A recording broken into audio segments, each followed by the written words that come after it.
Good evening and welcome to Tuesday's edition of Primetime News with me, Michael Madimba.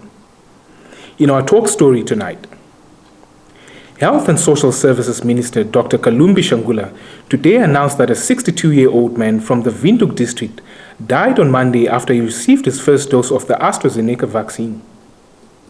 A Namibian male died yesterday at the hospital in Windhoek.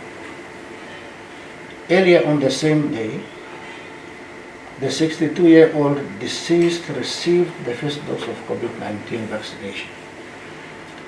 And as per established protocol and procedures, before the administration of the vaccine, he was duly screened for eligibility.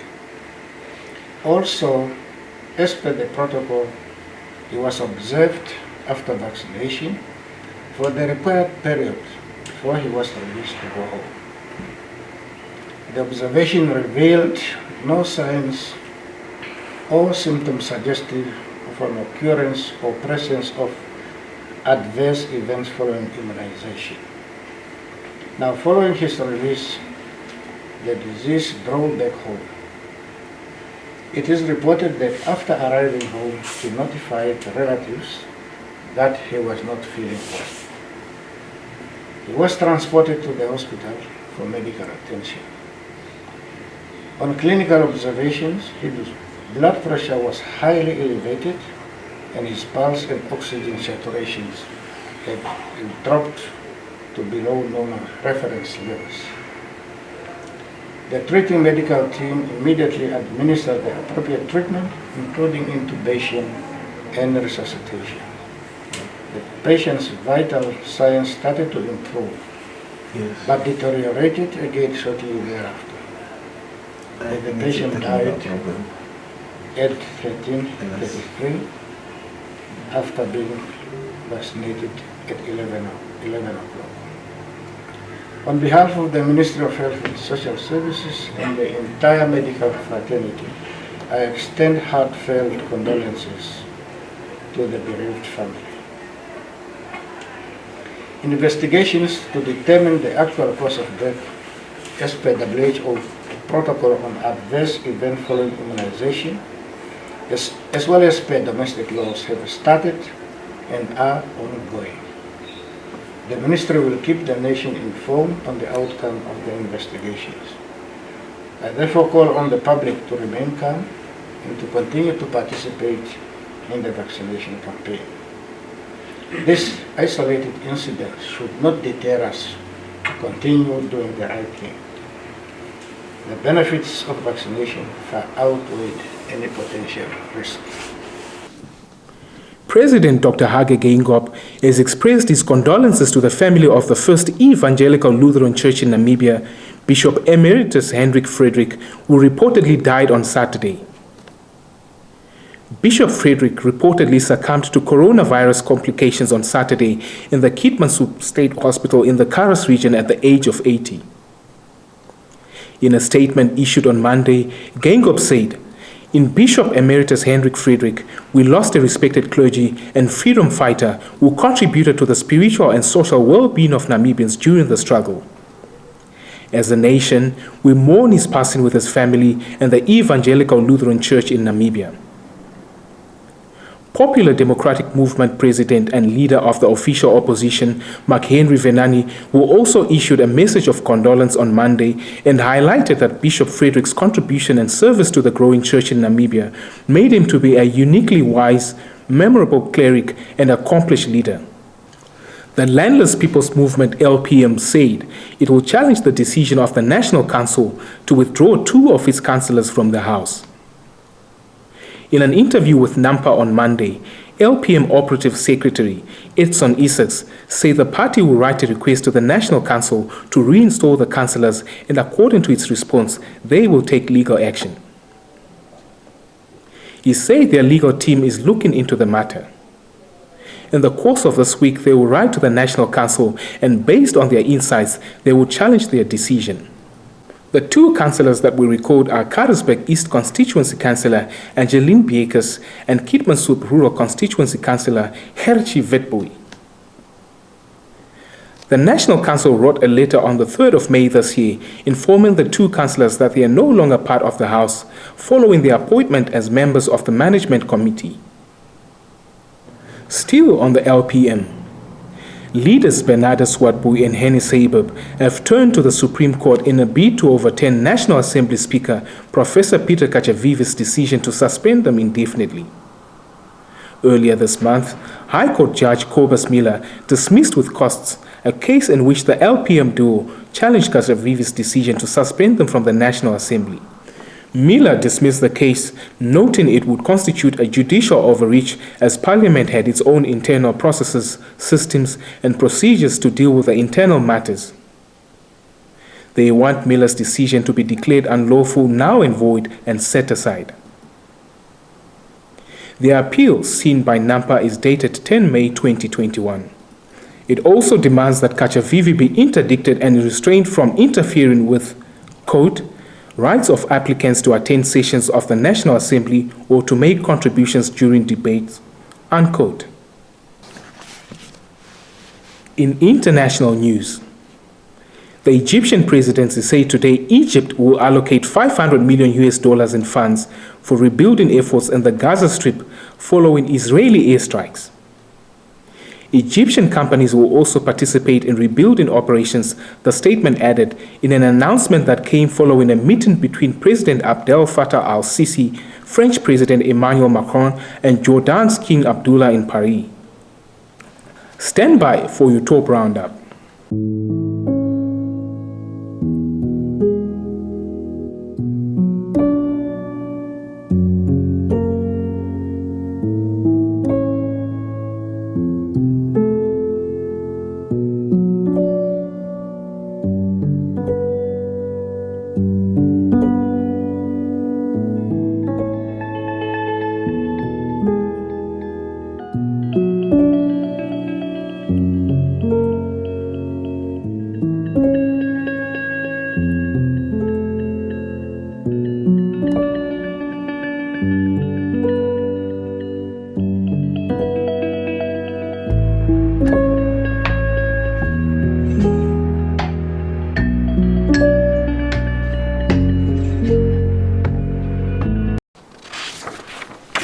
In business and economics news, the Directorate of Veterinary Services under the Ministry of Agriculture, Water and Land Reform announced that Namibia has suspended the importation of live poultry birds and poultry products originating from South Africa. A statement issued by Chief Veterinary Officer Albertina Chilongo on Monday said the suspension is due to an outbreak of highly pathogenic avian influenza, which was detected by the South African veterinary authorities on 9 April 2021 at a commercial poultry farm, and as a result, Namibia suspended importation from that specific farm on 15 April 2021. However, recent reports from the South African veterinary authorities indicated that 8 more commercial poultry farms got infected since the index case. French President Emmanuel Macron today hosted African leaders and the global financial institutions for a summit seeking to provide Africa with critical financing after the COVID-19 pandemic depleted the continent's coffers. Africa has so far been less badly hit by the pandemic than other global regions, with a total of 130,000 dead across the continent, compared with 3.4 million worldwide. But the economic cost is only too apparent, with the International Monetary Fund warning in late 2020 that Africa faces a shortfall in the funds needed for future development, a financial gap of $290 billion up to the year 2023. It's time for your business and economics roundup.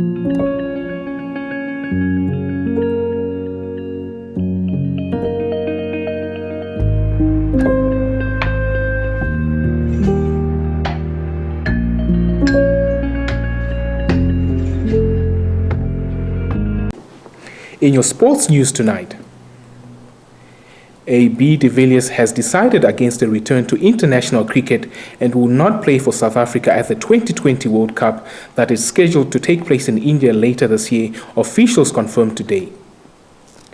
De Villiers had been in talks with head coach Mark Boucher about a return to the limited overs side following his retirement from all international formats in May 2018. De Villiers was at his destructive best for the Royal Challengers Bangalore during this year's Indian Premier League before it was suspended due to the COVID-19 pandemic, and would have added great experience to a struggling South African side that has underperformed in recent years. Crystal Palace manager Roy Hodgson will leave the club at the end of the season, and the veteran boss says he will not manage in the top flight again. The current terms of the 73-year-old's deal will expire in the summer, and he will depart Selhurst Park after the final match of the campaign against Liverpool on Sunday, the club said on Tuesday. Hodgson, who started out as a manager in 1976 with Halmstad in Sweden, has overseen top-flight stability since he was summoned by the Eagles in September 2017 and has helped Palace become an established member of the Premier League. In boxing news, Tyson Fury's heavyweight unification fight with Anthony Joshua could be put on hold after an independent arbitrator ruled that the WBC heavyweight champion must face former champion Deontay Wilder in a rematch.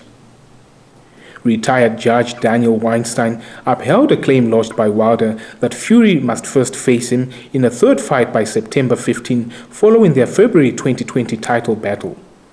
While the arbitrator's ruling is not a formal court order, it would be deemed enforceable by courts if Wilder and Fury are unable to reach a consensus. Fury's promoter Frank Warren told the BBC today he hoped Wilder would, for a lucrative fee, agree to step aside and allow the bout to go ahead. Your sports roundup is up next.